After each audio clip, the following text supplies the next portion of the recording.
এখন আমাদের যত অভাব, সে অভাবটা আসলে সবচেয়ে বেশি, আমি চিন্তা ভাবনা করে দেখলাম, সবচেয়ে বেশি অভাবটা হলো আমাদের ভাবের। আপনার জীবনে একটি বারের জন্য খুবই সিরিয়াসনেসের সাথে আপনার জীবনের অপরাধগুলোর কথা স্মরণ করে এগুলোর পরিণাম যদি আল্লাহ শাস্তি দেন তাতে কি হতে পারে, আল্লাহর শাস্তি কত ভয়াবহ হতে পারে, এই সব বিষয়গুলোকে মাথায় রেখে আল্লাহর কাছে আপনি মুক্তি লাভের জন্য চোখের পানি ফেলে ছলছল করে একা নির্জন একটু ক্ষমা চাইবেন।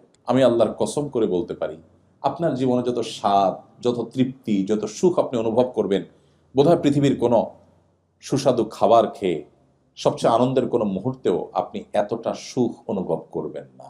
দুর্ভাগ্য সে মানুষগুলোর যাদের আমাদের জীবনে আল্লাহর কাছে একটি বারের জন্য 40, 50, 60 বছরে মুসলিম হওয়ার পরও চোখের পানি ফেলে 2-5 মিনিটের জন্য ক্ষমা চাওয়ার সুযোগ হয়নি।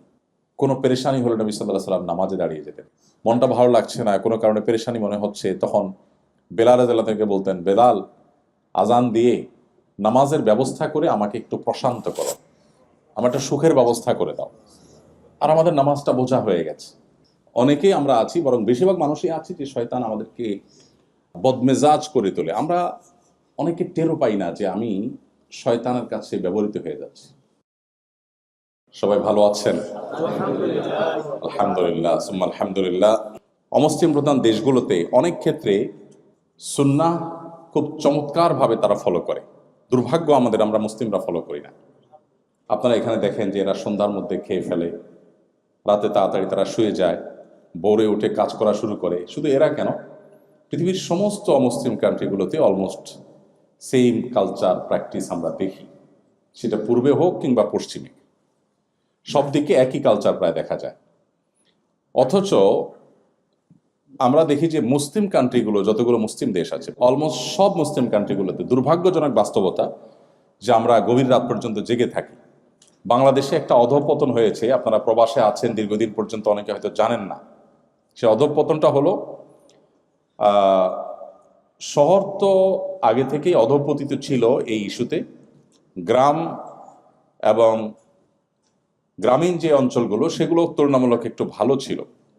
আনফর্চুনেটলি সেটাও শেষ হয়ে গেছে এবং ধ্বংস হয়ে গেছে। তা হলো রাতে দেরি করে ঘুমানো।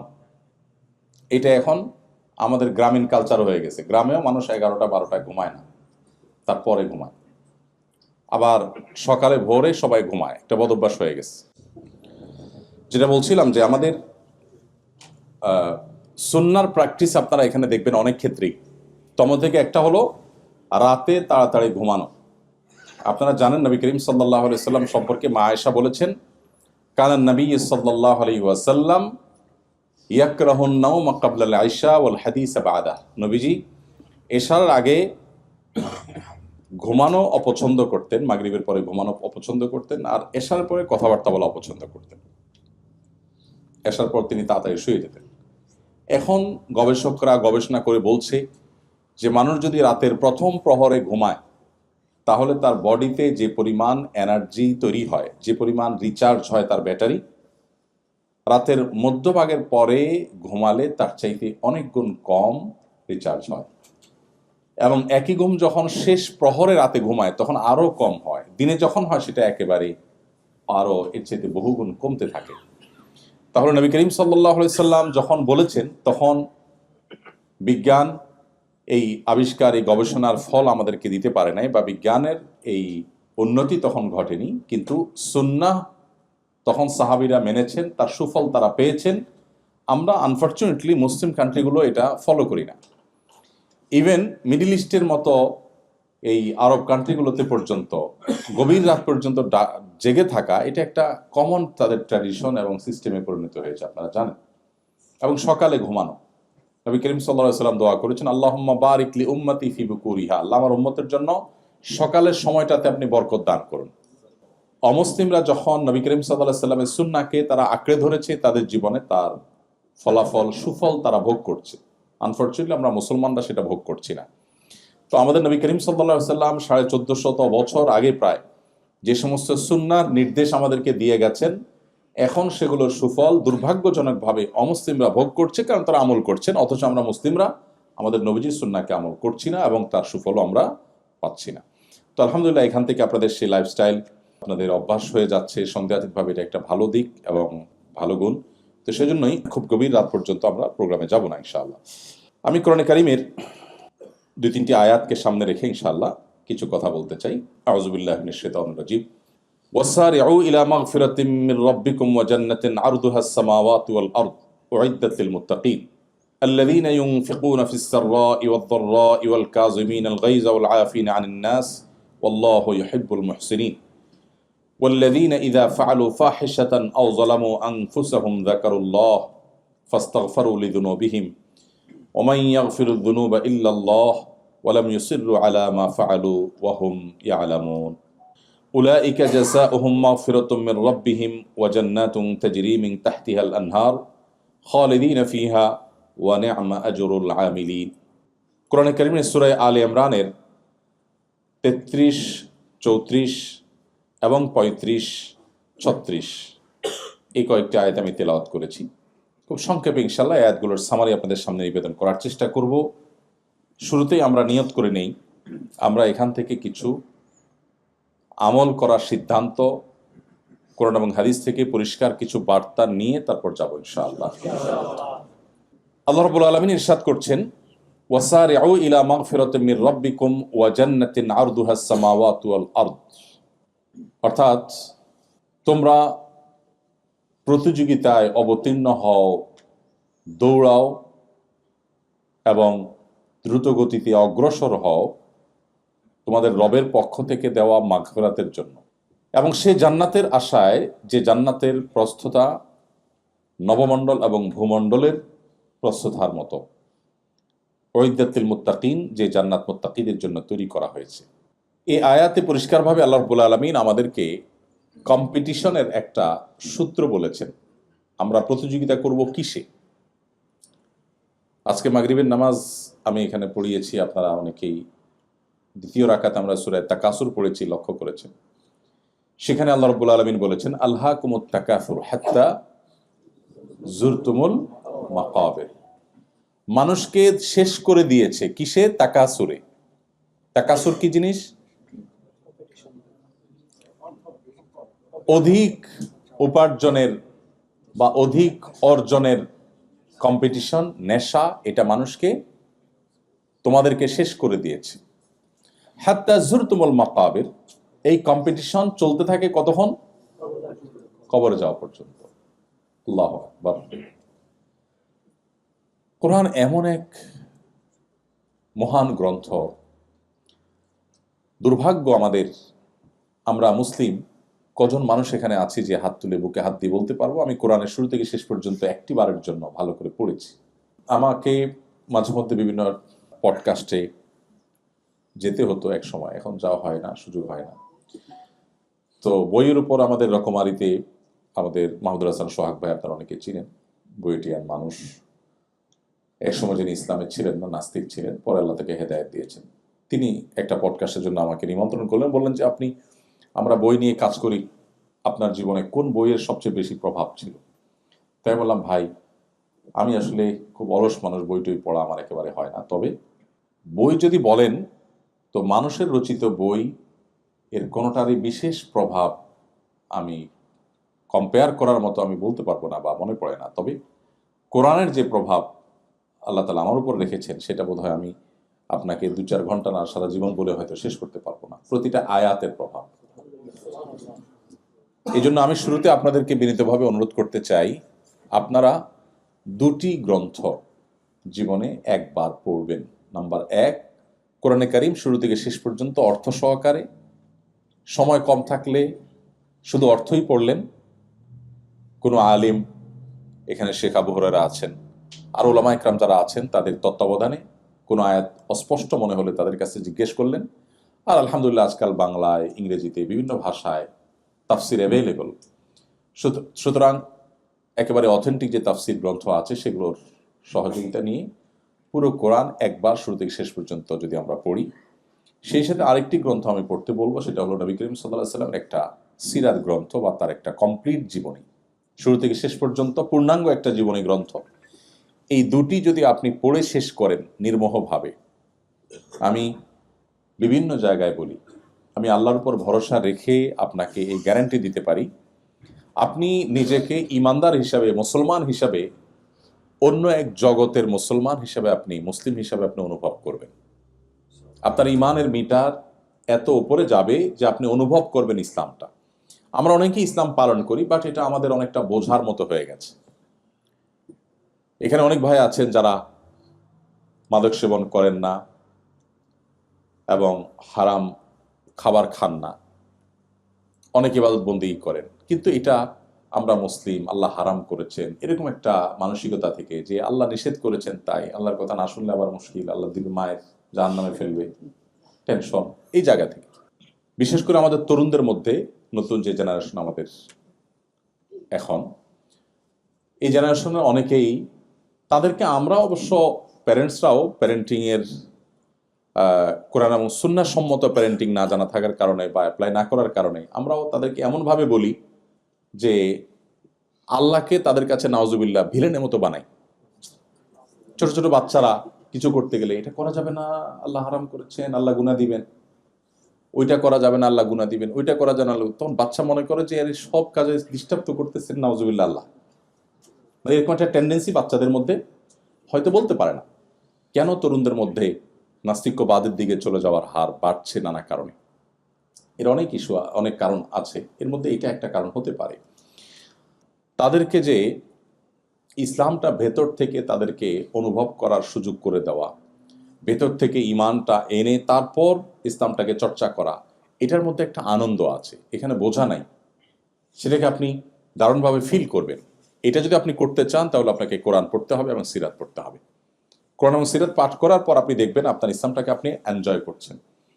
আপনার কাছে তখন কষ্ট হবে না, আপনার কাছে তখন অনেক আনন্দ হবে, অনেক সুখ অনুভব হবে। সাহাবা ইকরাম তাদের অবস্থা কি ছিল? খোদ নবী করিম সাল্লাল্লাহু আলাইহি সাল্লাম তিনি বলতেন, আরিহনা বিহা ইয়া বেলাল, কানা ইজা হাজাবাহু আমরুন ফাজা ইলা সালাহ। কোনো পেরেশানি হলে নবী সাল্লাল্লাহু আলাইহি সাল্লাম নামাজে দাঁড়িয়ে যেতেন। মনটা ভালো লাগছে না, কোনো কারণে পেরেশানি মনে হচ্ছে, তখন বেলাল রাদিয়াল্লাহু তাআলা বলতেন, বেলাল আজান দিয়ে নামাজের ব্যবস্থা করে আমাকে একটু প্রশান্ত করো, আমার একটা সুখের ব্যবস্থা করে দাও।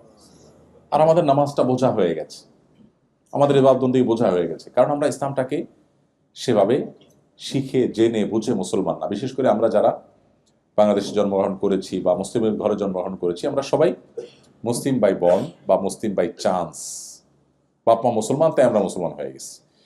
তো এই জন্য কোরআনে কারীমের আয়াতগুলো যখন আমরা অর্থ সহকারে বুঝে পড়ব, তো আমাদের বাস্তবতার সাথে যখন সেটাকে আমরা মেলাবো, দেখব যে এটা আসলে কোনো মানুষের গ্রন্থ না, কোনো মানুষ দ্বারা এগুলো সম্ভব না। সেজন্য আমি শুরুতে আপনাদের প্রতি উদাত্ত আহ্বান রাখলাম যে কোরআনে কারীম অর্থ সহকারে একটি কমপ্লিট সিরাত গ্রন্থ কমপক্ষে আমরা একটিবার শুরু থেকে শেষ পর্যন্ত পড়ে শেষ করব, এবং ভালো হয় ফ্যামিলিতে গ্রুপ স্টাডি করা গেলে। আমি জার্মানির বার্লিনে আমাদের কিছু ভাইদেরকে পেয়েছি, দারুল ইসলাম নামে একটা সংগঠনের অধীনে তারা কাজ করেন। 40-45 জন মেম্বার, তারা অলমোস্ট সবাই পিএইচডি হোল্ডার, সবাই বেশ ভালো ভালো অবস্থানে সেখানে আছেন। তো আমি তাদের জিজ্ঞেস করলাম আপনাদের দিনই মোটিভেশন, আমাকে সেখানে নেওয়ার জন্য তারা অনেক দিন চেষ্টা, শেষ পর্যন্ত সাকসেস। বললাম যে সিক্রেটটা কি? তোরা বললেন সিক্রেট হলো কোরআন। আমরা আজ বহু বছর আগে থেকে কয়েক বন্ধু মিলে আমরা গ্রুপ স্টাডি করতাম কোরআন, সেখান থেকে হতে হতে আজকে আমাদের কাজ আজকে বিশাল মহিরু আকার ধারণ করেছে। তো আপনার ইমানের জন্য প্রতিকূল পরিবেশে যদি আপনার ইমানের আইডেন্টিটিকে আপনি ধরে রাখতে চান, তো কোরআন আপনার সবচেয়ে বড় সহায়ক হবে ইনশাআল্লাহ। তো সবাই কোরআন বুঝে পড়বো তো ইনশাআল্লাহ। আমি সবাইকে বিনীতভাবে অনুরোধটি করলাম। আসুন এবার আমরা যে আয়াত এর তর্জমা করেছি সে আয়াতের প্রসঙ্গে আমরা একটু যাই। আল্লাহ বলছেন, তোমরা দ্রুততার সাথে দৌড়াও, কিসের জন্য? আল্লাহর মাগফিরাত পাওয়ার জন্য এবং জান্নাত লাভের জন্য। দুটি জিনিস, আল্লাহর মাগফিরাত এবং জান্নাত লাভ, এই দুইটা জিনিসের জন্য দৌড়াও। আমরাও দৌড়াই, কিন্তু সেটা হলো টাকা পয়সার জন্য, সামাজিক অবস্থানের জন্য, আমি আমার ভাষায় বলি সহজ বাংলায় ভাবসাবের জন্য। কিসের জন্য? ভাবসাবের জন্য। এখন আমাদের যত অভাব, সে অভাবটা আসলে সবচেয়ে বেশি, আমি চিন্তা ভাবনা করে দেখলাম, সবচেয়ে বেশি অভাবটা হলো আমাদের ভাবের। অভাবটা কিসের? ভাবের অভাব। আমি ভাব নিতে না পারলে আমার কষ্ট লাগে, যে আমার প্রতিবেশী সে 2টা বাড়ি কিনে ফেলেছে, আমি এখন একটাও কিনতে পারলাম না। অভাবটা বাড়ির না, অভাবটা কিসের? ভাবের। মানে আমি তার সাথে তাহলে তো ভাবে কুলালাম না। সব ক্ষেত্রে অলমোস্ট এই অবস্থা। আমাদের মা বোনরা নিশ্চয়ই শুনছেন আমাকে। প্রবাসীদের মধ্যে খাওয়ানো এটা দেশের চেয়ে একটু বেশি হয়। কাজকাম তো কম, আত্মীয় স্বজন নাই, মা নাই, বাপ নাই, ভাই নাই, বোন নাই, কারে খাওয়াবে? আমরা তো দেশে সারা দিন আত্মীয় স্বজন এর খেদমত আলহামদুলিল্লাহ করার সুযোগ, আপনাদের সেই সুযোগ তো নাই। তো কি করবেন? দুধের স্বাদ গোলদি মিটা, প্রতিবেশী অমুকরে তমুকরে। এটা দরকার আছে, বরং এটা আমাদের ইমানে আইডেন্টিটি বাঁচাবার জন্য এই সার্কেল মেনটেন করা এবং এই বিনোদনটা দরকার আছে, আমি এটাকে অ্যাপ্রিসিয়েট করি। কিন্তু যেটা অ্যাপ্রিসিয়েট করি না সেটা হলো এই আয়োজনের নাম দিয়ে যে ভাবসাবের কম্পিটিশন হয়, সেটাকে। কোনো ভাবির বাসা খেয়ে আসছেন 15 আইটেম, তা আপনার অন্তত ওইটা ক্রস করতেই হবে, 16 করতে হবে, তাই না? অসুস্থ কম্পিটিশন, ইমানদার সুলভ কম্পিটিশন না। এটা আমাদের আদর্শের সাথে, আমাদের ইমানের সাথে যায় না, কিন্তু আমরা এটা করি। এটার বাহ্যিক লেয়ার বা বাহিরের রূপটা হয় খুব বিনয়ের সাথে, ভেতরের রূপটা পুরোটাই অহংকারে ভরা। উপরের প্রলেপটা কিসের? বিনয়ের প্রলেপ। কিরকম বিনয়ের প্রলেপ? মনে করেন 15 পদ করলেন, করার পর মেহমানদের খাইতে দিলেন, মেহমানদের খাইতে বসায়া এরপরে আপনার ভাবসাবের আসল রূপ জাহির করা শুরু হয়। বলেন যে ভাই আসলে আমার বাজার থেকে হাঁস আনার কথা ছিল, হঠাৎ ডিউটির চাপ পড়ে গেছে, পারলাম না, হাঁসটা মিস হয়ে গেছে। আপনার ভাবি আরো 2টা ভর্তা করার কথা ছিল, অমুক অমুক ভর্তা, হঠাৎ করে একটু ঝামেলা হলো, পারলো না। এটার বাহ্যিক রূপ হলো বিনয়, যে হে মেহমান সাহেব, আপনার আরো খেদমত করা দরকার ছিল, বাট আমরা পারলাম না, এটা আমাদের ত্রুটি। কিন্তু এর ভেতরের রূপটা হলো অহংকার। সেটা হলো, এটার আসল তর্জমা হলো, এই কথার আসল অনুবাদ হলো যে মেহমান, তুমি যে 15 পদ খাচ্ছ, তুমি মাইন্ড ইট, আমাদের ক্ষমতা ইচ্ছে অনেক বেশি। আমি 16 পদ তোমাকে খাওয়াইতে পারতাম, জাস্ট ঝামেলা আসছে দেখে, নাহলে দেখতা তুমি। তোমার ভাবি আরো 2 পদ দিত, জাস্ট ঝামেলা আসছে জন্য পারে নাই। আমরা ইচ্ছে অনেক বেশি পারি, তুমি কি মনে করছো? এটার তুমি বেশি মনে করো না, আমাদের ক্ষমতা এর চাইতে আরো বেশি। এটা হলো এটার অনুবাদ। তাহলে দিন শেষে কম্পিটিশনটা কিসের? ভাবের। ইমানদার ভাবের কম্পিটিশন করবে না। আল্লাহ তাআলা এই আয়াতে ইমানদারের কম্পিটিশনের আইটেম বলে দিয়েছেন। কম্পিটিশন হবে আল্লাহর মাগফিরাত আদায়ের জন্য, কম্পিটিশন হবে জান্নাত লাভের জন্য। ভাইরা আমার, বস্তুবাদের মধ্যে হাবুডুবু খাচ্ছি, ভোগবাদ আমাদেরকে গ্রাস করে ফেলেছে চতুর্দিক থেকে আষ্টে পৃষ্ঠে, যার কারণে আমাদের আসল লক্ষ্য, জীবনের টার্গেট, সেটা দূরে সরে যাচ্ছে, আমরা সেখান থেকে সরে যাচ্ছি। শয়তান আমাদেরকে জীবনের অগুরুত্বপূর্ণ বিষয়গুলোকে আমাদের কাছে সবচেয়ে গুরুত্বপূর্ণ করে তুলেছে। এই জন্য প্রয়োজন হলো পুরো পরিবারের সিদ্ধান্ত গ্রহণ করা। কম্পিটিশন আমরা সবাই করব, কিসের জন্য? আমাদের লক্ষ্য, গোল কি হবে, সেটা আমাদের ফ্যামিলির প্রত্যেকে বসে ডিসাইড করতে হবে। আল্লাহ তাআলা আমাদেরকে সেই নির্দেশ দিচ্ছেন যে তোমরা যদি আল্লাহর মাগফিরাত এবং জান্নাত লাভের জন্য যদি দৌড়াতে থাকো, হাঁটলে হবে না, কি করতে হবে? দৌড়াতে হবে। তার মানে সাধারণ পথ চলা হলে হবে না, দুনিয়া টুকটাক না, আখেরাত টুকটাক, আর দুনিয়া হলো ঠিকঠাক। নামাজটা কোনো মতে, জবটা একেবারে খুব গুরুত্বের সাথে। তো এটা তো দৌড়ানো না, এটা হলো হাঁটা। তো আল্লাহ তাআলা আমাদেরকে নির্দেশ করছেন যে আমরা আল্লাহর মাগফিরাতের জন্য দৌড়াই এবং জান্নাত লাভের জন্য দৌড়াই। মাগফিরাত লাভের জন্য দৌড়ানো বলতে কি বোঝায়? মাগফিরাত লাভের জন্য দৌড়ানো মানে আল্লাহর কাছে মাপ চাওয়া। পৃথিবীতে মানুষ মানুষের কাছে মাপ চাইলে ভালো ফিল হয় না খারাপ ফিল হয়? আমি কি বোঝাতে পেরেছি প্রশ্নটা?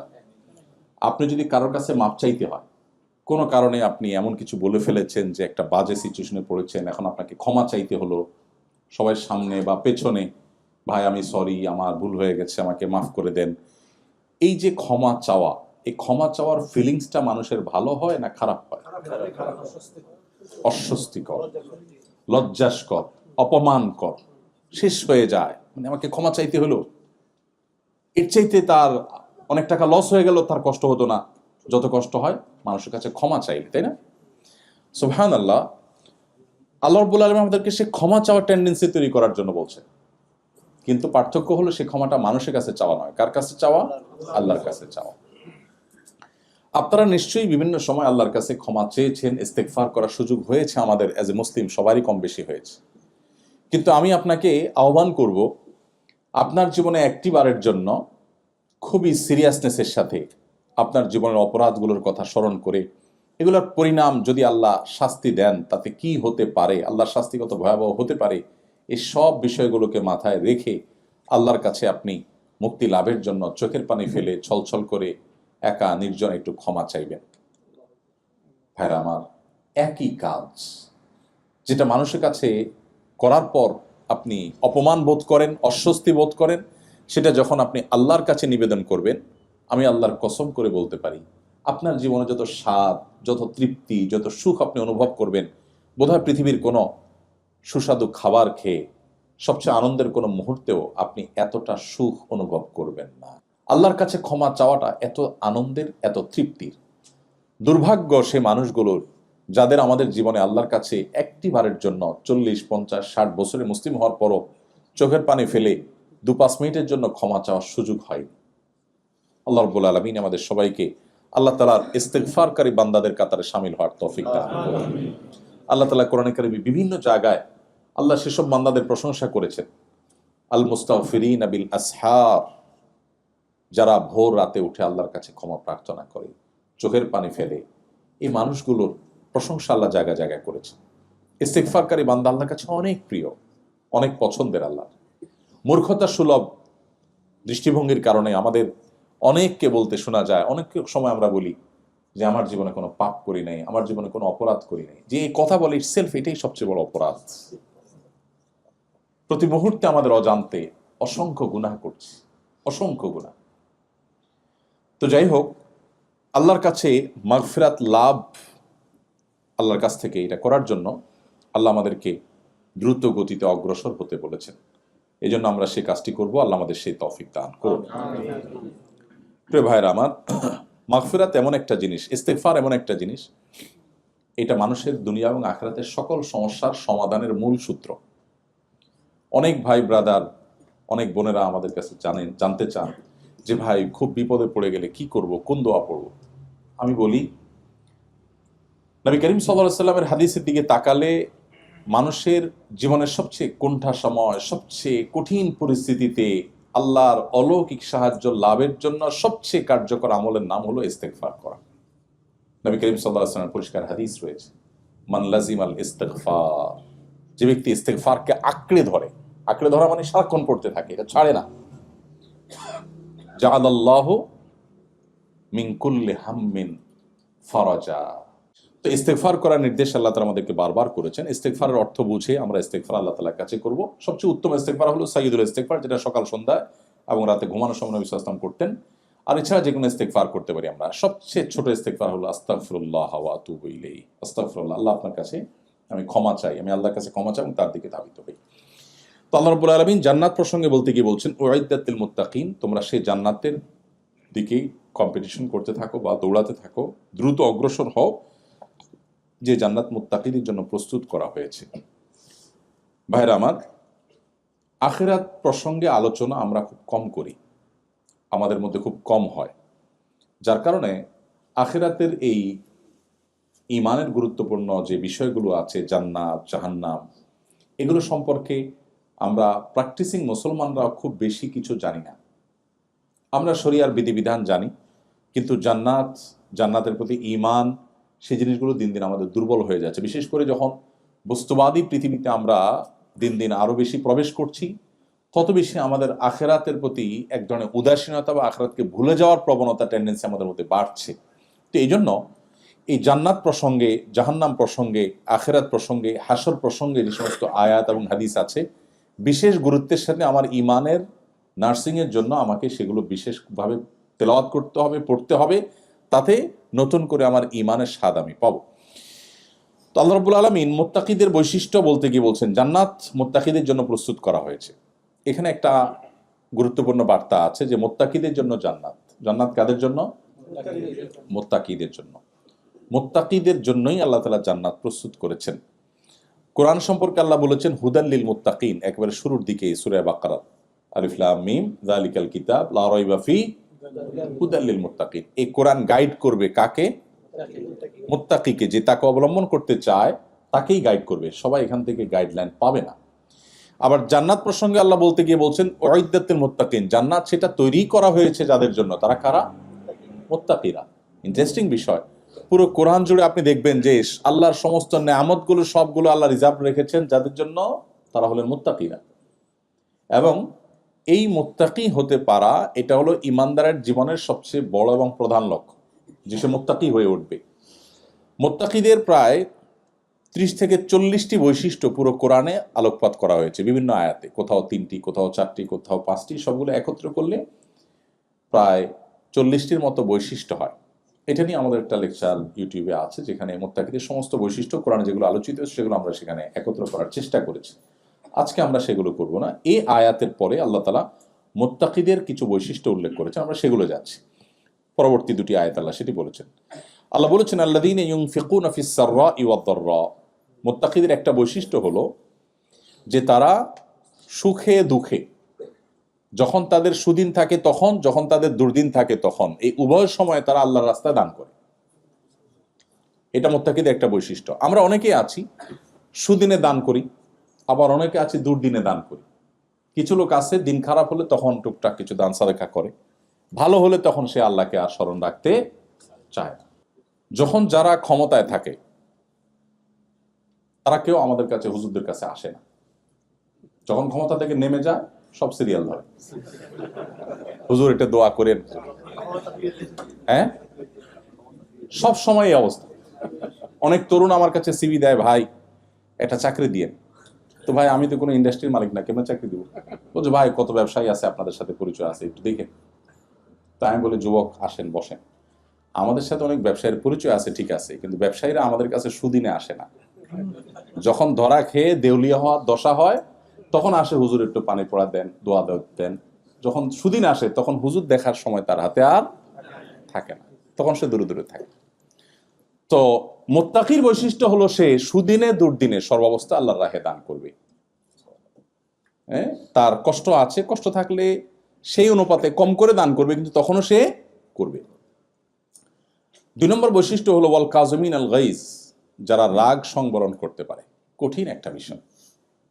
অনেক ভালো ভালো মানুষ, ইয়া তাহাজ্জুদ গুজার, কপালে সিল পড়ে গেছে, লম্বা দাড়ি আছে, হয়তো আলেম মানুষও, দায়ী মানুষও, কিন্তু ওনার আসল রূপ বা চেহারা এইটা ওনার রাগের সময় ফুটে ওঠে, এবং সেটা না দেখলে বোঝা যায় না উনি আসলে মানুষটা কেমন। আল্লাহ রাব্বুল আলামিন মুত্তাকিদের বৈশিষ্ট্য বলতে গিয়ে বলেছেন জান্নাত যে মুত্তাকিদের জন্য, সে মুত্তাকিদের বৈশিষ্ট্যের মধ্য থেকে দ্বিতীয় গুণ হলো তারা নিজেদের ক্রোধকে সংবরণ করতে পারে। ক্রোধ সংবরণ করার কথা আল্লাহ বলেছেন, ক্রোধ না থাকার কথা আল্লাহ বলেননি। তাহলে বোঝা গেল ক্রোধ থাকাটা খারাপ না, ক্রোধ নিয়ন্ত্রণ করতে না পারাটা খারাপ। যদি কেউ রাগ তার ভিতরে একেবারেই নাই, সে ধোঁয়ার সাপ, এটা প্রশংসার কোনো বিষয় না। আল্লাহ কিন্তু বলেন নাই ওয়াল আদিমিন আল গাইজ, আল্লাহ বলেন না যাদের গোসা রাগ বলতে কিচ্ছু নাই এরা মুত্তাকি, আল্লাহ বলেন নাই। তাহলে বোঝা গেল গোসা রাগ থাকতে হবে, কারণ এটা নাহিয়ানিল মুনকারের ক্ষেত্রে গোসা রাগের দরকার হবে কি হবে না? এই জন্য দেখেন আল্লাহ শব্দ নিয়ে যদি আপনি বিশেষ কোরআনে শুধুমাত্র আলফাজ, সব শুধু কোরআনকে কেন্দ্র করে 80 থেকে 85টা শাস্ত্র পৃথিবীতে গড়ে উঠেছে, মুসলিম মনীষা গড়ে তুলেছে। দুর্ভাগ্য আমাদের, শুধু কোরআনের টেক্সটটা পর্যন্ত পড়ে দেখা হয়নি 50 বছরের মুসলমান, কখন সে 85টা শাস্ত্র নিয়ে পড়বে? শুধু কোরআনের শব্দের রহস্য নিয়ে যে সমস্ত গবেষণা শত শত বছর, হাজার বছর ধরে হয়েছে, এক একটা শব্দের গবেষণা আপনার ইমানের মিটারকে কোথায় নিয়ে যাবে। আপনি চিন্তা করবেন যে কোনো মানুষ দ্বারা এটা সম্ভব হয় না। লাতাইফুল কোরআন, রমুজুল কোরআন, গমুজুল কোরআন, কোরআনের যে সিক্রেটস গুলো, কোরআনের যে লেয়ারে লেয়ারে আল্লাহ তাআলার যে সমস্ত কুদরত গুলো আছে, সেগুলো যদি আমরা অ্যানালাইসিস করি বা পড়ি, তো আমাদের ঈমান অনেক বেশি বৃদ্ধি পাবে। দেখুন এখানে আল্লাহ তাআলা বলেছেন ওয়াল কাযিমিন আল গাইজ, আল্লাহ বলেন নাই ওয়াল আদিমিন আল গাইজ। আদিমিন আল গাইজ মানে হলো যাদের রাগ নাই। মুত্তাকিদের বৈশিষ্ট্য আল্লাহ সেটা বলেন নাই। তাহলে বোঝা গেল রাগ থাকতে হবে, কিন্তু রাগরে কি করতে হবে? কন্ট্রোল করতে হবে। এইটা বড় জটিল কাজ। বেশিরভাগ মানুষ রাগ উঠে গেলে ডায়রিয়ার রোগীর মতো হয়ে যায়। ডায়রিয়ার রোগী যেরকম একটা পর্যায়ে গেলে আউট অফ কন্ট্রোল হয়ে যায়, তার স্টুল পাস তার হাতে, তার নিয়ন্ত্রণে থাকে না, এরকম একটা লেভেলে চলে যায় না? আমি বলি বদরাগী রোগ যারা নিয়ন্ত্রণ করতে পারে না নিজেরে, সেই জন্য কল্পনা করে যে আমি ওই পেশেন্টের মতোই, আমিও আমার আউট অফ কন্ট্রোল। এই রোগের রোগী আমরা বেশিরভাগ মানুষ, অনেকেই আমরা আছি, বরং বেশিরভাগ মানুষই আছি যে শয়তান আমাদেরকে বদমেজাজ করে তোলে। আমরা অনেকে টেরও পাই না যে আমি শয়তানের কাছে ব্যবহৃত হয়ে যাচ্ছি। কিভাবে রাগ কন্ট্রোল করবেন? দীর্ঘ আলোচনার ব্যাপার, আমি সংক্ষেপে ছোট ছোট করে কয়েকটা পয়েন্ট বলি। নাম্বার 1, মানুষকে ক্রোধান্ধ করে দেয়, প্রচন্ড ভাবে মানুষকে রাগান্বিত করে দেয় ইবলিস। কিসে করে? ইবলিস, শয়তান। তো এই জন্য শয়তানের কাছ থেকে আল্লাহর কাছ থেকে পানা চাওয়া। যখন রাগ উঠবে, মনে হবে যে আমি এখন বোধহয় নিয়ন্ত্রণ হারিয়ে ফেলছি, আমি বোধহয় এমন কিছু বলে ফেলবো যেটাও মানে আমাকে অস্বস্তিতে ফেলবে বা আমাকে মুখ ছোট করে দিবে, তখন আল্লাহর কাছে শয়তান থেকে পানা চাওয়া, আউযু বিল্লাহি মিনাশ শাইতানির রাজিম পাঠ করা। এক ব্যক্তি নবী করিম সাল্লাল্লাহু আলাইহি সাল্লামের সামনে খুব রাগান্বিত হয়ে কাঁপছিল, থরথর করে, এরকম একটা পরিস্থিতি যখন তৈরি হয়েছে, নবীজি সাল্লাল্লাহু আলাইহি সাল্লাম তখন আরেকজনকে শুনিয়ে শুনিয়ে বলছেন, ওই ব্যক্তিকে না, আরেকজনকে বলছেন, এই যে লোকটা অনেক রাগান্বিত হয়ে পড়েছে, আমি একটি বাক্য জানি যে বাক্যটি সে পাঠ করলে আল্লাহ তাআলা তার রাগকে কন্ট্রোল করে দিবেন, সেটা হলো আউযু বিল্লাহি মিনাশ শাইতানির রাজিম পাঠ করা। এটা কিন্তু ওই ব্যক্তিকে শুনায় তিনি বললেন। তার দাওয়ার হিকমা দেখেন। নবী যদি ডাইরেক্ট তাকে বলতেন, এই ভাই মাথা গরম করছে কেন, আউযু বিল্লাহ পড়ো, হয়তো লোকটা ডিনাই করে বসতো রাগের আতিশয্যে, নবীজির মুখের উপর ডিনাই করার কারণে বেঈমান হয়ে যেতে পারত।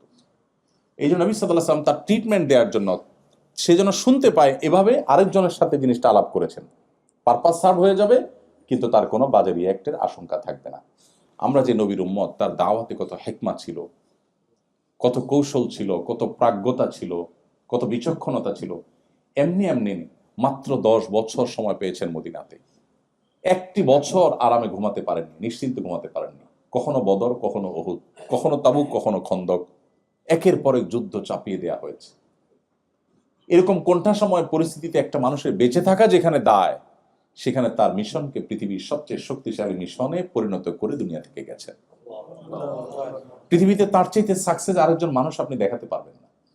10 বছরে তো আমরা আমাদের সংসারের অবস্থাই পরিবর্তন করতে পারি। আপনারা অনেকে আছেন 20 বছর হয়ে গেছে, এখনো গোছায় উঠতে পারেন। 10 বছরে বিশ্ব মানবতার মোড় ঘুরিয়ে দিয়ে তারপর চলে গেছে, সাকসেস হয়েছে। এই মানুষটি আল্লাহ রাব্বুল আলামিন তাকে যে বিচক্ষণতা দিয়েছেন, তাকে যে হিকমা দিয়েছেন, সেটা কোরআনের প্রতি শব্দে শব্দে তার হিকমার আলোচনা রয়েছে। এই জন্য নবীজির সম্পর্কে তার সহধর্মিনী আমাদের মা আয়েশা রাদিয়াল্লাহু তাআলা আনহা বলেছেন, কানা খুলুকুল কোরআন, নবীজির চরিত্র ছিল কোরআন। তো এখানে নবী সাল্লাল্লাহু আলাইহি ওয়াসাল্লাম যখন দেখলেন ওরা রাগান্বিত হয়েছে, তিনি সরাসরি তাকে না বলে তিনি বললেন, আমি একটা বাক্য জানি যেটা বললে তার রাগ প্রশমিত হয়ে যাবে। তার রাগ প্রশমিত হয়ে গেছে। আপনারা এও জানেন, বারবার শুনেছেন যে নবীজি যখন সোসাইটিতে কোনো ভায়োলেশন দেখতেন, কোনো শরিয়া বিরোধী কাজ দেখতেন, আল্লাহর বিধানের পরিপন্থী কিছু দেখতেন কোনো ব্যক্তি বিশেষের মধ্যে, তাকে বললে হয়তো তিনি লজ্জায় পড়ে যাবেন, আনইজি ফিল করবেন, নবীজি মিম্বরে উঠে বলতেন, আমার কি হলো, কিছু লোককে দেখি তারা এরকম এরকম কাজ করে যেটা করা উচিত নয়। তাতে যাকে তিনি সংশোধন করতে চাইতেন তিনি সংশোধিত হয়ে যেতেন, আবার তিনি কারোর সামনে লজ্জার মুখেও পড়তেন না। তো এইভাবে আমাদের প্রিয় নবী সাল্লাল্লাহু আলাইহি ওয়াসাল্লাম তার দ্বীনকে প্রতিষ্ঠিত করবার জন্য, তার দ্বীনকে জিন্দা করবার জন্য, আমাদের আত্মশুদ্ধির জন্য তিনি বহুমুখী চেষ্টা করেছেন। তাহলে মুত্তাকিদের দ্বিতীয় বৈশিষ্ট্য হলো রাগ সংবরণ করা। রাগ কিভাবে সংবরণ করব, তার একটা পদ্ধতি বললাম, খুব বেশি মাথা গরম হয়ে গেলে কি পড়তে হবে? আউযু বিল্লাহি মিনাশ শাইতানির রাজিম। এটার অর্থ বুঝে উপকারিতা চিন্তা করে পড়তে হবে। শুধু মন্ত্রের মতো পড়লাম সেই মানসিকতা থেকে পড়া উচিত না, পড়তে হবে বুঝে। আল্লাহ বলেছেন কোরআনে কারিমে, ইম্মা ইয়ানজাগান্নাকা মিনাশ শাইতানি নাজগুন ফাস্তাইজ বিল্লাহি মিনাশ শাইতানির রাজিম। শয়তান যখন তোমাকে খোঁচা দিবে বা তোমাকে ক্ষতিগ্রস্ত করবে, বিভ্রান্ত করবে, করতে চাইবে, তখন তুমি আল্লাহর কাছে পানা চাইবে শয়তান থেকে। তাহলে শয়তান থেকে যখনই আশ্রয় চাইবো, আল্লাহ আমাদের রাগ সংবরণ করবে। এখন মুশকিল হলো, লজিকের দুনিয়া, লজিক পাগল এই পৃথিবীতে, এখন সবকিছুতে সায়েন্সের উন্নতি অগ্রগতি, আমাদের সবকিছুতে লজিক লাগে। এখন প্রশ্ন হলো, রাগ উঠছে আমার মাথা গরম হয়ে গেছে, আউযুবিল্লাহ পড়লে দূর হয়ে যাবে, কেমন কথা? আমরা তো ট্যাবলেট খাইলে অসুখ ভালো হয়, কোরআন পড়লে ভালো হয়ে যাবে, এটা তো আমাদের বুঝে আসে না, তাই না? এখন ভয়েস কমান্ডের যুগ, মোবাইল ভয়েসে কাজ হয় সেটা তো অনেক পুরান। গাড়ি ভয়েস কমান্ডে গাড়ি চলে, সেটাও পুরান হয়ে গেছে। এখন আরো লেটেস্ট জিনিস চলে আসছে। এখন তো আপনার এসি লাগবে, সুইচ টিপ দেওয়া তো দূরের কথা, হাই এসি, এসিকে আপনি লক করে বলবেন তুমি স্টার্ট হও, বন্ধ হও, সেটাও করার দিন পুরান হয়ে গেছে। এখন লেটেস্ট কি? লেটেস্ট হলো আপনি গরম ফিল করছেন, অটোমেটিক এসি চলবে। আপনি ঠান্ডা ফিল করছেন, এসি বন্ধ হবে। তো আমি যদি মোবাইলকে যদি বলি হাই শ্রী কল অমুক, আমার এই কথা যদি মোবাইল শুনে এবং যদি অ্যাকশন হয়, তো আল্লাহর কালাম পড়ে যখন আমি বলবো তখন কেন অ্যাকশন হবে না? মানুষ যেটা না বুঝে ওটা তার কাছে ইলজিক্যাল মনে হয়, যেটা না বুঝে সেটা তার কাছে লজিক। আসলে এই লজিকের সংজ্ঞাটা কি, এটা আরেক দীর্ঘ আলোচনার বিষয়। আজ থেকে যখন 200 বছর আগে বিদ্যুৎ ছিল না, তখনকার একজন মানুষ, তাকে যদি বলা হতো যে ভাই ওয়ালের এই জায়গাটাতে এই জিনিসটাকে সুইচ বলে, এটা টিপ দিলে লাইট জ্বলবে, এটা 200 বছর আগে যদি মানুষকে বলা হতো, তাহলে তার কাছে এই কথাটা কি লজিক্যাল ছিল না ইলজিক্যাল ছিল? ইলজিক্যাল ছিল না। আরে মাথা খারাপ নাকি, এখানে টিপ দিলে লাইট জ্বলতে যাবে কেন? এখন সেটা কি লজিক্যাল না ইলজিক্যাল? লজিক্যাল। আগামী 500 বছর পরে যে আবিষ্কারটা হবে, যেটা এখনো হয়নি, সেটা এখন আমাদের কাছে কেউ বললে আমাদের কাছে মনে হবে ইলজিক্যাল, কারণ আমি জানি না সেটা। তো এই যদি হয় মানুষের টেকনোলজির অবস্থা, তো আল্লাহ রাব্বুল আলামিন আখিরাতে, কিয়ামতে তার যে মহাসৃষ্টির যে জগৎ, সিক্রেটস, যেটা আমরা জানি না, সেই জগতের কোনো বিষয় যদি আমার বুঝে না আসে, আমি যদি বলি না এটা তো বুঝে আসে না, আমি কেন মানবো? এইটা হবে একেবারেই অজ্ঞতা সুলভ অ্যাপ্রোচ।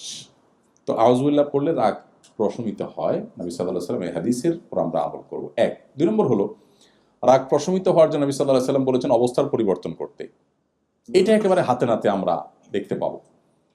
দাঁড়ানো অবস্থার রাগান্বিত হয়ে গেলে বসে যাওয়া, বসা অবস্থার রাগান্বিত হলে শুয়ে যাওয়া, এবং আরো একটা কার্যকর উপায় হলো স্থান ত্যাগ করা। আপনার এখন রাগ উঠছে, এখান থেকে আপনি সরে যান, আপনি 1 ঘন্টা পরে আসেন, দেখবেন রাগ আগের যে ইয়েতে ছিল, মানে স্পিড যেটা ছিল ওইটা আর নাই। আমি বিশেষ করে, আপনারা তো সবাই এখানে ম্যাক্সিমাম মানুষ ফ্যামিলি নিয়ে আসছেন, স্টুডেন্ট যারা আছে তারা হয়তো ফ্যামিলি নিয়ে আসবে। আমি মিডল ইস্টে যারা থাকে প্রবাসী বা মালয়েশিয়াতে, এই সমস্ত প্রবাসীদের মধ্যে কথা বললে বলি ভাই, আমি বহু প্রবাসীকে দেখছি মোবাইলে, সেই তখনকার কথা 2009-10 সালে কথা বলতেছি, যে মোবাইলে আপনার রিচার্জ করে বউয়ের সাথে ঝগড়া শুরু করে। মোবাইল যখন অ্যালার্ম দেয়, মেসেজ দেয় যে আর মাত্র 1 রিয়াল আছে, আধা রিয়াল আছে, কেটে যাবে, তখন বলে যে দাঁড়াও আমি রিচার্জ করে আইতেছি। আবার যে এটা রিচার্জ করে আইসা ঝগড়ার সেকেন্ড ইনিংস কন্টিনিউ করে। এভাবে কার্ড একটা পরটা শেষ করে, কি করে ঝগড়া করে। আমি এরকম বহু যোগ্যতা দেখলাম, ভাই ইটস তো লস প্রজেক্ট। ঝগড়া করার জন্য এই যে মোবাইলে টাকা নষ্ট করা, তো লস প্রজেক্ট, আপনি কেন এটা করছেন? তো বলে ভাই কি করবো? আমি বললাম শুনেন, বুদ্ধি হলো যখনই এরকম ঝগড়ার ইস্যু তৈরি হবে, তখন মোবাইলটা বন্ধ করে দিবেন। বন্ধ করে কাজের জন্য অন্য কোনো সিম দিয়ে কাজটা সারবেন, দেশের সাথে যোগাযোগ বন্ধ। বরাবর 3 দিন মোবাইল বন্ধ থাকবে, 3 দিন পরে ওপেন করে এবার আপনি ঝগড়াটা করবেন। ঝগড়া আপনি আমি করতে নিষেধ করছি না, ঝগড়া আপনি মাস্ট করেন, কিন্তু সেটা 3 দিন অফ রাখার পরে যদি আপনি করেন, আপনাকে আমি গ্যারান্টি দিতে পারি আপনার 10 রিয়ালের মোবাইল কার্ড 2 রিয়ালে দেখবেন কাজ হয়ে গেছে। কারণ আপনার রাগ তখন অলরেডি কমে একেবারে লেভেলে চলে আসছে, ওইদিকে তাদেরও রাগটা কমে একটা লেভেলে চলে আসছে। এখন যেটা হবে সেটা হলে একেবারে ফিনিশিং কথা, আচ্ছা যা হয়েছে এখন বলো কি করা যায়, এখন হবে ফিনিশিং এর আলাপ। এই যে ফাও বকছেন, এগুলো বকেও আপনি ওই জায়গায় যাবেন লাস্টে, যে জায়গায় আপনি যাবেন 20 রিয়াল 50 রিয়াল খরচ করে, ওইটা আপনাকে আমি 2 রিয়াল খরচ করে যাওয়ার রাস্তা বলে দিচ্ছি। ঠিক নবী সাল্লাল্লাহু আলাইহি ওয়াসাল্লাম এই অ্যাপ্রোচটাই আমাদেরকে অবলম্বন করতে বলেছেন। যখন রাগ হবে তুমি অবস্থার পরিবর্তন করো, পজিশন চেঞ্জ করো। পজিশন চেঞ্জ করলে দেখবেন আপনার মেন্টালিটির মধ্যে পরিবর্তন চলে আসছে। নাম্বার 3, নবী করিম সাল্লাল্লাহু আলাইহি ওয়াসাল্লাম আমাদেরকে শিখিয়েছেন অজু, রাগ হলে অজু করার কথা। রাগ হলে আমাদের শরীর গরম হয়ে যাওয়ার সময় যখন আমরা অজু করি তখন শয়তান আমাদের মধ্যে বদরাগটা সৃষ্টি করে, তখন মানুষের রাগ প্রশমিত হয়ে যায়, একটা লেভেলে চলে আসে। বদরাগ মানুষকে ধ্বংসের দ্বার প্রান্তে নিয়ে যায়। এই জন্য মুত্তাকিদের বৈশিষ্ট্য হলো সে রাগ সংবরণকারী হতে হবে। আমাদের অনেক বোনরা আছেন, অনেক ভাইরা আছেন, রাগ উঠলে মাথা ঠিক থাকে না, এবং নিজের বদরাগকে আবার সার্টিফাই করার জন্য ওইটাকে এমনভাবে আমরা উপস্থাপন করি মনে হয় এটা বিশাল বড় একটা গুণ। পোলাপান দেখবেন এখন সব ক্রেজি, ছোট্ট পোলাপান সব কি ক্রেজি। আমরা আমাদের শৈশবের কথা মনে পড়ে, গ্রামে গঞ্জে যারা বড় হয়েছি আমরা মাটিতে পড়ে থাকতাম, খেলাধুলা করতাম জাস্ট ধোঁড়ার সাপের মতো, 10টা খোঁচা দিলেও জিদ উঠতো না। আর এখন পোলাপানরে কিচ্ছু বলার আগেই ফুসফুস করে ওঠে, তাই না? বাসায় বাপের বন্ধু আসছে, আঙ্কেল আসছে, ও পিস্তল নিয়ে দাঁড়ায় আছে।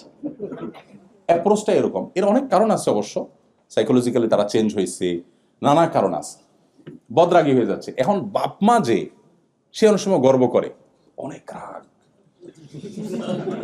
এই অনেক রাগ বলার যে স্টাইল, অনেক রাগ যে আমার ছেলেটার বা আমার মেয়েটার পিচ্চিটার, এটা বলার যে স্টাইল, সেই স্টাইলটা কি এটা যেন সে প্রাউড ফিল করছে, মানে মনে হয় যে তার বাচ্চা পিএইচডি করছে। আরে ভাই, আপনার বাচ্চা অনেক রাগী মানে সে পেশেন্ট, আপনি ডিজাস্টারের মধ্যে আছেন, আপনি ছোট মুখে বলবেন ভাই সরি বাচ্চাটা খুব সরি, আপনি যেভাবে বলছেন অনেক রাগ, মনে হচ্ছে আপনি প্রাউড ফিল করছেন, মানে রোগকে আপনি অ্যাপ্রিসিয়েট করছেন, এমন একটা ভাব ব্যাপার। আর নিজের রাগকেও মানুষ এভাবে অ্যাপ্রিসিয়েট করে, ম্যাক্সিমাম মানুষ জানেই না সে নিজে একজন অসুস্থ মানুষ, তার ট্রিটমেন্ট দরকার। সে বলার সময় এমনভাবে বলে ভাই আমার উল্টা পাল্টা দেখলে মাথা ঠিক থাকে না ভাই। অ্যাপ্রোচটা হলো যে আমি দুনিয়ার সবচেয়ে ভালো মানুষ, আমি কোনো অন্যায় সহ্য করি না, তো ঠান্ডা মাথা সব আকাঙ্ক্ষা নিজে করে যাচ্ছে, কিন্তু আরেকজন উল্টা পাল্টা দেখলে তার মাথা গরম হয়ে যায়, নিজেরটা সে খুব ঠান্ডা মাথায় কন্টিনিউ করে যায়। তো মুহাম্মদ সাল্লাল্লাহু আলাইহি সাল্লাম এসেছেন মানুষকে আত্মশুদ্ধির পথে নেওয়ার জন্য। আপনি কি দেখবেন না একজন সাহাবী দেখবেন না যারা ইসলাম গ্রহণ করার আগে সামান্য একটু ওটের পানি খাওয়াকে কেন্দ্র করে যুগ যুগ ধরে যুদ্ধ চালিয়ে গেছে, সেই সভ্যতার সেই সমাজের মানুষগুলো জাস্ট ইসলামের ছায়াতলে আসার কারণে কি হয়েছে আল্লাহ কোরআনে উল্লেখ করেছেন, ইয কুনতুম আ'দাআ ফাআল্লাফা বাইনা কুলুবিকুম। তোমরা স্মরণ করো সেই সময়ের কথা যে তোমরা পরস্পর শত্রু ছিলে, কিন্তু ইসলাম তোমাদেরকে এমন একটা জায়গায় এনেছে এখন তোমরা সম্প্রীতির বন্ধনে আবদ্ধ হয়ে গেছো। আউস এবং খাজরাজ এরকম বিবাদমান দুটি পক্ষ এক প্লেটে বসে খানা খেয়েছে, যেটা তারা কল্পনাও করেনি। নবী সাল্লাল্লাহু আলাইহি সাল্লামের সান্নিধ্য, তিনি মানুষকে মানুষ হিসেবে গড়ে তুলেছেন, এবং সেজন্যই কোরআন দেখেন প্রতিটা শব্দে শব্দে আমাদেরকে সেই পথে পথে নির্দেশ করেছে। এই জন্য নবী সাল্লাল্লাহু আলাইহি সাল্লাম রাগ সংবরণ করার জন্য আমাদেরকে অজুর পরামর্শ দিয়েছে। অজু করলে রাগ কি হবে? প্রশমিত হবে। আমরা অনেকেই আছি এটাকে রোগ মনে না করে এটাকে আমাদের পজিটিভ দিক মনে করি, এবং আমাদের এই রোগটাকে আমরা পেলে পুষে, ওই যে সাপ কলা দুধ দিয়ে কলা দিয়ে সাপ পোষে যেরকম, আমরা আমাদের এই রোগটাকে অনেকে পুষে বেড়াচ্ছি। আল্লাহ আমাদের রাগগুলোকে সংবরণ করার তৌফিক দান করুন। বদমেজাজ, বদরাগী, যাদের রাগ কন্ট্রোলে থাকে না, সে যত বড় নামাজি হোক, যত রোজাদার হোক, সে মুত্তাকি হতে পারে না। এবার চিন্তা করুন, আমরা অনেক নামাজি মানুষ আটকা পড়ে যাব, অনেক তাহাজ্জুদ গুজার মানুষ আটকা পড়ে যাব না? এই জন্য ভাই আল্লাহর জন্য বিনম্র হয়ে যেতে হবে। রাগ করে ফেলেছি কারোর সাথে, মাপ চাইতে কোনো দ্বিধা করা যাবে না। আমি আমার একটা ব্যক্তিগত প্র্যাকটিসের কথা আপনাদের সঙ্গে শেয়ার করি, আপনাদের হয়তো উপকারে আসবে। কখনো পারিবারিকভাবে হয়তো বাবার সামনে মায়ের সামনে একটু জোরে কথা বলা হয়ে গেছে, হয়তো আমার ছেলে মেয়েরা ছিল, হয়তো স্ত্রী ছিলেন, হয়তো পারিবারিক একান্ত গুরুত্বপূর্ণ কোনো ডিসিশন মেক করতে গিয়ে হয়েছে, যদি আমি ফিল করি যে আমার আওয়াজটা একটু জোরে হয়ে গেছে, বাবা মার সাথে বেয়াদবি হয়ে গেছে, তখন আমি আর দেরি করি না, ফিল হওয়ার সাথে সাথে ওই স্ত্রীর সামনে, ওই ছেলে মেয়ের সামনেই বাবা মার কাছে যতটুকু সম্ভব নিজেকে মাটির সাথে মিশিয়ে ক্ষমা চেয়ে সেটাকে লেটা চুকানো, যে আমি তাদের সামনে যদি আমি জোরে কথা বলে থাকি তাহলে তাদের সামনেই আমার নিজেকে শাসন করতে হবে, আত্মশাসন করতে হবে, তাহলে আমার নফস দ্বিতীয়বার এ ধরনের অ্যাপ্রোচ করতে সে ভাববে।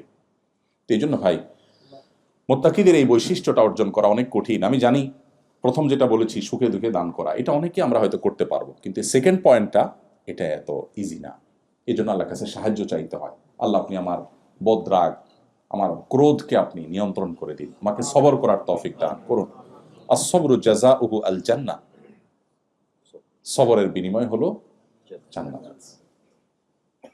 একটা আমল আছে যে আমলের বিনিময়ে আল্লাহ তাআলা ব্ল্যাঙ্ক চেক দিবেন কিয়ামতের দিন, অন্য কোনো আমলের বিনিময়ে ব্ল্যাঙ্ক চেক নেই। সব আমলের বিনিময় ফিক্সড। আপনি সাদাকা করবেন, বিনিময় পাবেন, কত গুণ পাবেন সেটাও কোরআন বলে দিয়েছে, 700 গুণ পর্যন্ত আল্লাহ সাদাকার বিনিময় বাড়াবেন। এরকম অনেক আমল আছে যেগুলো আল্লাহ আপনাকে নির্দিষ্ট পরিমাণ দিবেন। একটা আমল আছে যে আমলের ক্ষেত্রে আল্লাহ তাআলা বলেছেন যে তিনি ব্ল্যাঙ্ক চেক টাইপের বিনিময় দিবেন, অর্থাৎ কোনো ফিগার নাই। ইন্নামা ইউওয়াফাস সাবিরুনা আজরাহুম বিগাইরি হিসাব। আল্লাহ বলেছেন ইন্নামা ইউওয়াফাস সাবিরুনা আজরাহুম বিগাইরি হিসাব, সবরকারীদেরকে আল্লাহ তাআলা বিনিময় দিবেন হিসেব ছাড়া। এই জন্য ভাই সবর করার চেষ্টা করবো তো ইনশাআল্লাহ। আমাদের বদমেজাজ, বদরাগ এগুলো কন্ট্রোল করার আপ্রাণ চেষ্টা আমরা করবো ইনশাআল্লাহ। এর বাইরেও রাগ নিয়ন্ত্রণের জন্য নবী সাল্লাল্লাহু আলাইহি ওয়াসাল্লামের আরো অনেকগুলো বাতানো আমল আছে, আমরা সেদিকে যাচ্ছি না। তাহলে দ্বিতীয় পয়েন্ট হলো, মুত্তাকিদের দ্বিতীয় বৈশিষ্ট্য হলো যে তারা রাগ সংবরণকারী হবে। নাম্বার 3, ওয়াল আফিনা আনিন নাস, মুত্তাকিদের তৃতীয় বৈশিষ্ট্য হলো তারা মানুষকে ক্ষমা করবে। মানুষকে কি করতে জানে? ক্ষমা করতে জানে। এটাও আমরা অনেকে করতে পারি না, ইগো আমাদের এসে বাধা দেয় যে কিভাবে আমি এটা মাফ করব, ভুলতে পারি না। এই যে মানুষকে ক্ষমা করতে না পারা, এটা অনেক খারাপ একটা গুণ, যেটা আমরা অনেক নামাজি কালামী মানুষও খেয়াল করি না। মানুষকে ক্ষমা করে দিতে হবে, কারোর প্রতি কোনো দুঃখ বেদনা রাখা যাবে না। এই গুণটা যে যত বেশি অর্জন করবে সে আল্লাহর কাছে তত বেশি মুত্তাকি হতে পারবে ইনশাআল্লাহ। আল্লাহ আমাদেরকে তৌফিক দান করুন। আমরা অনেক সময় চিন্তা করি যে এত বড় অপরাধ করেছে, তাকে আমি মাফ করব কিভাবে।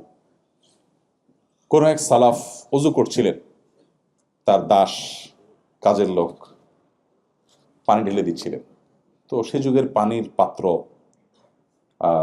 পিতলের বা ভারী কোনো পদার্থের, লোহা, এই সমস্ত পদার্থেরই হতো, অনেক ভারী, অনেক উপর থেকে দেখা ছিল, হাতে পড়ছে, অনেক ব্যথা পেয়েছে, পড়ে গেছে। তখন তিনি রাগান্বিত হলেন। তার রাগ দেখে তিনি বলছিলেন, তুমি একই ভুল বারবার করো, কতবার তোমাকে ক্ষমা করো। তখন দাস বলছিলেন, এই যে আয়াত, ওয়াল আফিনা আনিন নাস, যারা মানুষকে ক্ষমা করতে জানে তারা মুত্তাকি হয়, তাদেরকে আল্লাহ জান্নাত দিবেন। এটা বলার সাথে সাথে উনি বললেন, যাও আমি তোমাকে মাফ করে দিলাম। আমরা হলে কি বলতাম বলেন তো? কাজের লোক ভুল করছে, ভুল করার পরে যখন আপনার মেজাজ গরম হয়েছে, এখন বকা দিবেন, আপনি মাত্র রেডি হচ্ছেন, এটা সে টের পাওয়ার পরে যদি আপনাকে আয়াত শোনায়, আপনি কি বলবেন? বলবেন যে তুমি আমাকে ওয়াজ করতে আসছো না, আয়াত বলার জায়গা পাও না। হ্যাঁ, দেখেন আমাদের পূর্বশরীর, আমরা যাদের সন্তান, তারা আল্লাহর নির্দেশ আসার পর আর কিচ্ছু চিন্তা করতেন না, আমার ক্ষমা দরকার আল্লাহর কাছ থেকে, এতটা ব্যাকুল এবং মরিয়া ছিলেন তারা। এরপর আল্লাহ শেষ শব্দে বলেছেন, আল্লাহ ইউহিব্বুল মুহসিন, আল্লাহ ইহসানকারীদেরকে ভালোবাসেন। ওই সালাফ যার ঘটনা বলছি, তিনি যখন ওযু করার পর, এটা একেবারে তাবেঈ যুগের ঘটনা, একদম সোনার যুগের ঘটনা, তিনি যখন ওযু করার পর যখন ব্যথা পেলেন এবং কাজের লোক কৃতদাস যখন বলল যে আল্লাহ ক্ষমাশীলদের পছন্দ করেন, তিনি বললেন, ঠিক আছে, তোমার প্রতি আমার কোনো দুঃখ, আমি ক্ষমা করে দিলাম। পরে সে আবার পরের বাক্য উচ্চারণ করেছে, সেটা কি? আল্লাহ তাআলা মুহসিনদেরকে ভালোবাসে, যে অন্যের প্রতি অনুগ্রহ করে তাকে আল্লাহ ভালোবাসেন। এখন সে করছে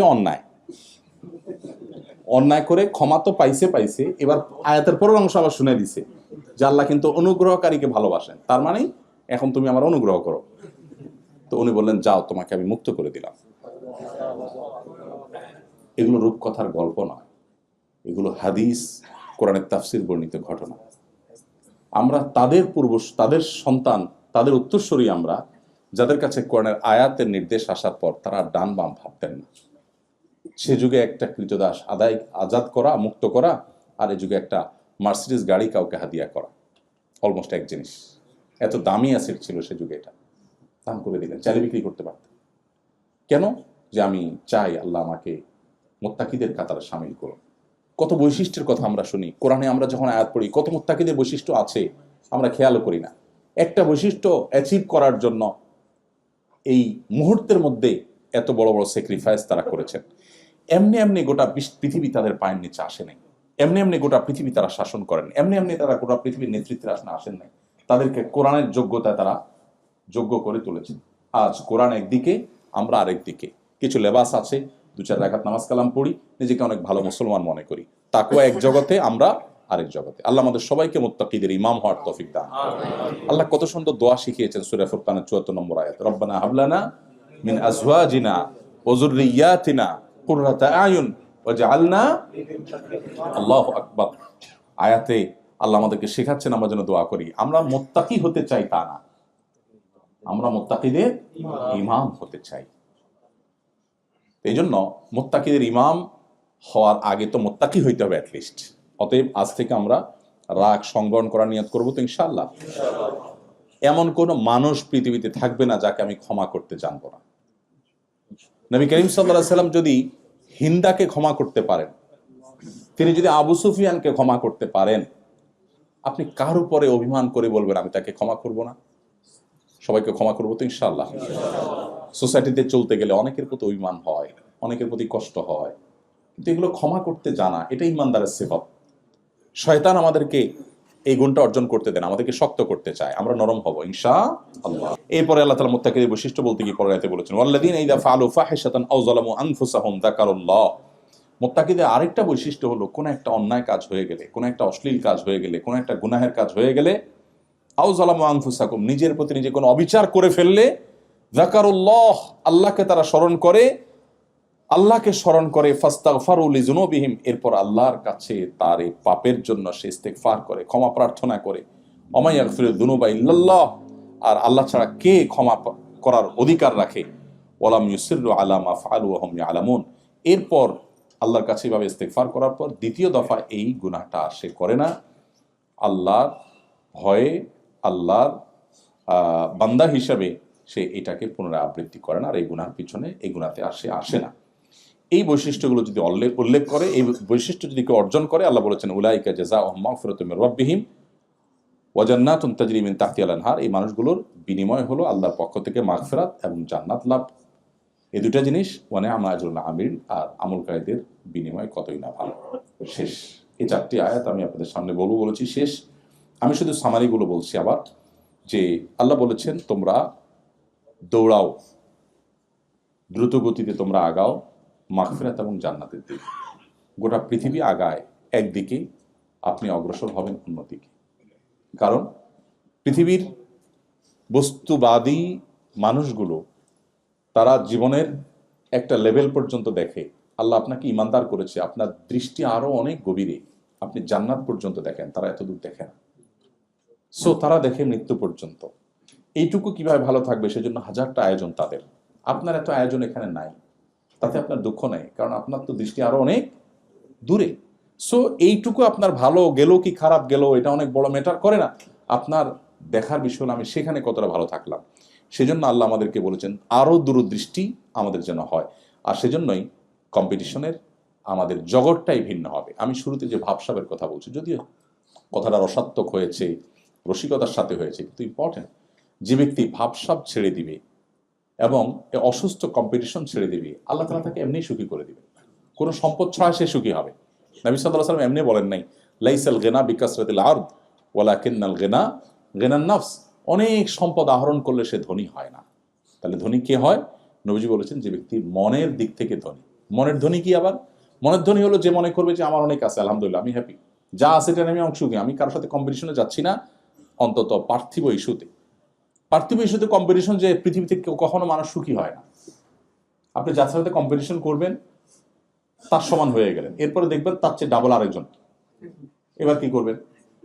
আমি গতকালকে গল্পচ্ছলে বলছিলাম, আমাদের এক ভাই টাঙ্গাইল বাড়ি, সৌদি আরবে ড্রাইভিং প্রফেশনে কাজ করেন, একজন সাধারণ মানুষ, কিন্তু একটা অসাধারণ কথা বলেছেন।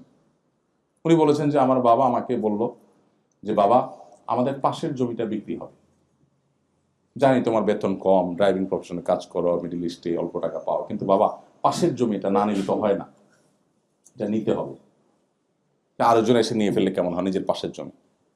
তো উনি বললেন যে ভাই, আমাকে বললেন যে ভাই, আমি আব্বাকে বললাম যে আব্বা, কষ্ট করে ধার দেনা করে পাশের জমি এটা নিলাম, তুমি টেনশন করিও না, কিন্তু পাশ তো শেষ হবে না বাবা, জমির তো আরো 3টা পাশ আছে। এক পাশের জমি আমি নিলাম, নিলে পাশ আরো 3টা থাকবে। ইভেন যেটা আমি নিলাম এটা নেয়ার পর এটারও আবার পাশ, মানে 3টা হবে ভুল, এটা নেয়ার পর পর তো আবার 4টাই হয়ে যাবে, এটারও তো আবার পাশ আছে। তো আমি আজকে এই পাশেরটা নিলাম, কালকে ওই পাশেরটা নিব, ওইটা নেয়ার পর আবার ওইটার আবার পাশ হবে, তো এটার তো কোনো এন্ডিং হবে না বাবা। তুমি বরং আমাকে একটা লিমিটেশন দিয়ে দাও যে এই পর্যন্ত আমরা নেব, এরপর আর নেব না, তাহলে আমি ট্রাই দিই। তা না হলে তুমি এইভাবে আমাকে দুনিয়াটা আল্লাহ তাআলা এরকম একটা গর্তের মতো করে দিয়েছেন যে এটার কোনো এন্ডিং নাই। মানুষ পাগলের মতো ছুটতে ছুটতে আল্লাহকুমুত তাকাতুর হাত্তা যুরতুল মাকাবির, একটা সময় রিয়েলাইজ হয়। দেখুন, অ্যাজ এ মুসলিম, বিশেষ করে আমাদের এখানে অনেক তরুণ বন্ধুরা আছেন, একটা বয়সে বুঝে আসবে যে আসলে জীবনের সবই ছিল মিছে, কিন্তু তখন আর জীবনের কোনো ব্যাক গিয়ার নাই, পেছনে আসার আর কোনো স্কোপ, শুধু চোখের পানি ফেলবেন, আফসোস করে আর কাজ হবে না। এই জন্য ভাই, আমাদের কম্পিটিশন হবে জান্নাত এবং আল্লাহর মাগফিরাত লাভের জন্য। চেষ্টা করা যাবে তো ইনশাআল্লাহ। মাগফিরাত লাভের জন্য চেষ্টা করলে কি লাভ হবে? দুনিয়াতে আল্লাহ তাআলা রিজিকের কষ্ট দূর করে দিবেন। আল্লাহ সূরা নূহের মধ্যে বলেছেন যে যারা ইস্তেগফার করবে তাদের কি হবে? ইউমদিদুকুম বিআমওয়ালিন ওয়া বানিন ওয়া ইয়াজআল লাকুম জান্নাতিন ওয়া ইয়াজআল লাকুম আনহারা। আল্লাহ সম্পদ সন্ততি দিয়ে সমৃদ্ধ করবেন। সো আমাদের সেদিকে যেতে হবে। সেই সাথে যখন আমরা কিছু গুণ অর্জন করব তখন সে জান্নাতের উপযোগী হতে পারবো, মুত্তাকি হতে পারবো। কি গুণগুলো? নাম্বার 1, সুখে দুঃখে সর্বাবস্থা আল্লাহ রাহে দান করা। নাম্বার 2, নিজের রাগকে সংবরণ করা, যেখানে সেখানে যে কোনো মাত্রা রাগ ছেড়ে না দেওয়া, যেখানে যতটুকু প্রয়োজন ততটুকু রাগের শুধু যথাযথ প্রয়োগ করা। নাম্বার 3, মানুষকে ক্ষমা করতে শেখা, মানুষকে ক্ষমা করতে জানা, ক্ষমা করা মানুষকে। যত মানুষ অন্যায় করুক আমি ক্ষমা করবো ইনশাআল্লাহ, আমি লস করব না, ক্ষমা করলে আমার লাভ। দেখেন, যার ঈমান নাই তার সবই লস, যার ঈমান আছে তার সবই লাভ। নবী করিম সাল্লাল্লাহু আলাইহি ওয়াসাল্লাম বলেছেন, আজাবান লি আমরিল মুমিন ইন্না আমরাহু কুল্লাহু খায়র। ঈমানদারের পুরো জীবনটাই অদ্ভুত, সবকিছুতেই কল্যাণ। ইন আসাবাহু খায়রুন সাবারা শাকারা ফাকানা খায়রাল্লাহ। ঈমানদার জীবনে কোনো ভালো কিছু অ্যাচিভ করছে, বলে আলহামদুলিল্লাহ, খুশি, আল্লাহকে ক্রেডিট দেয়, সে শুকরিয়া করে সওয়াব পায়। আবার যদি নাসাবাহু শাররুন, যদি তার জীবনে কোনো বিপদ আসে, সবারা, সে সবর করে, ফাকানা খায়রাল্লাহ, তখনও সে সওয়াব পায়। তাহলে হাতে মরলেও লাখ, বাঁচলেও লাখ, ঈমানদারের সে অবস্থা। এই জন্য আল্লাহ রাব্বুল আলামিন আমাদেরকে মানুষকে ক্ষমা করতে নির্দেশ করেছেন। মানুষকে ক্ষমা করতে জানা, এটা হলো সবরের আলামত। এবং 4 নম্বর বৈশিষ্ট্য হলো, যদি কোনো গুনাহ হয়ে যায় সাথে সাথে ইস্তেগফার করা। আপনারা এখানে যে পরিবেশের মধ্যে আপনারা বড় হচ্ছেন বা জীবন পার করছেন, এখানে চতুর্দিকে চোখের গুনার হাতছানি। কতবার ইস্তেগফার করা উচিত, কতবার ইস্তেগফার করা উচিত, কত বেশি ইস্তেগফার করা উচিত, আল্লাহর সাথে বোঝাপড়াটা কত বেশি পরিষ্কার করা উচিত। আমরা একটা লাইফ এনজয় করছি, কিন্তু কোরআন যে লাইফের পথে আহ্বান করেছে সেটা আমরা এনজয় করার সুযোগ পাই নাই। আমি সেটাই আপনাদের আহ্বান করেছিলাম, আবারও সেটাই আহ্বান করছি যে প্লিজ কোরআন আমাদেরকে যেরকম লাইফ, আমাদের যে জীবন যাপন করতে বলেছে সেটাকে আমরা করতে শিখি এবং করতে জানি। আল্লাহ আমাদের সেই তৌফিক দান করুন। ঈমানদারদের বা মুত্তাকিদের যে বৈশিষ্ট্য, এই বৈশিষ্ট্যগুলো আমরা অর্জন করার চেষ্টা করব এবং কোরআনকে আমরা বুঝে পড়ার চেষ্টা করব। নবী সাল্লাল্লাহু আলাইহি ওয়াসাল্লামের সিরাতের আলোকে আমাদের জীবনকে আমরা সাজাবার চেষ্টা করব, আলোকিত করার চেষ্টা করব। আল্লাহ আমাদেরকে সেই তৌফিক দান করুন। আস-সুন্নাহ ফাউন্ডেশন, উম্মার স্বার্থে সুন্নাহর সাথে।